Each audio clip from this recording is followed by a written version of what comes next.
For Transit TV News, I'm Tom Davis.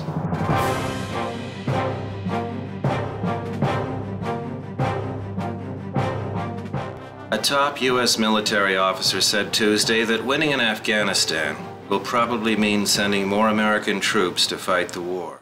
The top American military officer says Afghanistan can be won, but it will likely take more U.S. troops. It's very clear to me we will need more resources. Joint Chiefs Chairman Mike Mullen told the Senate Armed Services Committee he doesn't know just how many the U.S. commander there will ask for. He says General Stanley McChrystal will make his request very soon. There are about 65,000 American troops there now. Some leading Senate Democrats are skeptical about sending more. The panel's chair says that should wait until larger numbers of Afghanistan's own forces are trained and deployed. Providing the resources needed for the Afghan army and Afghan police to become self-sufficient would demonstrate our commitment to the success of a mission that is in our national security interest, while avoiding the risks associated with a larger U.S. footprint. But his committee co-chair argued not sending enough combat forces would invite a rerun of mistakes made early in the Iraq War. I've seen that movie before. Another argument is only sending more trainers will send the Afghan people the wrong message.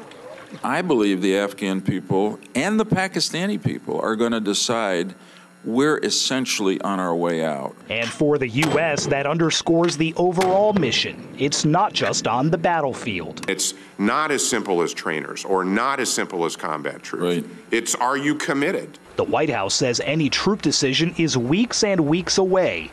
But with a record number of U.S. troops killed in Afghanistan last month and opinion polls showing a drop in public support, the president has said a lack of American backing will be something he factors in. Sagar Meghani, The Associated Press, The Pentagon.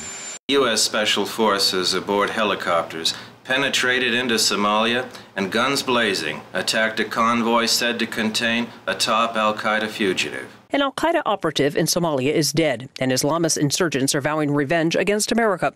U.S. Special Forces penetrated into Somalia with helicopters and guns blazing.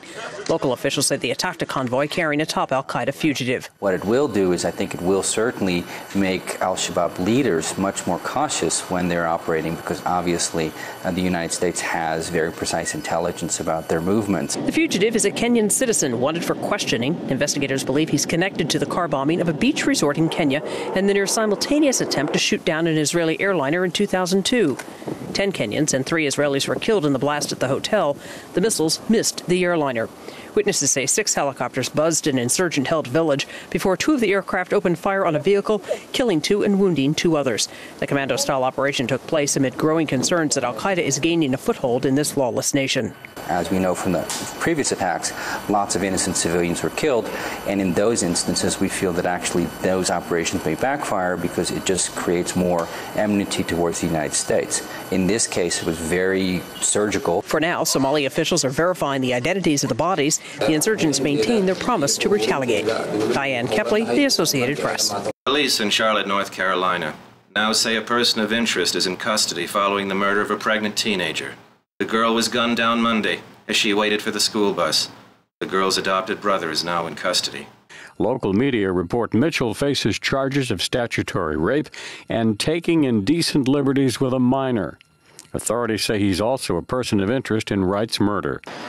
It was 6 Monday morning when Tiffany Wright was shot. Her foster mother found her body lying in the street. For hours, detectives combed the area, searching for clues into the brazen shooting. Then later in the afternoon, Mitchell walked into police headquarters and turned himself in. He's now held without bond.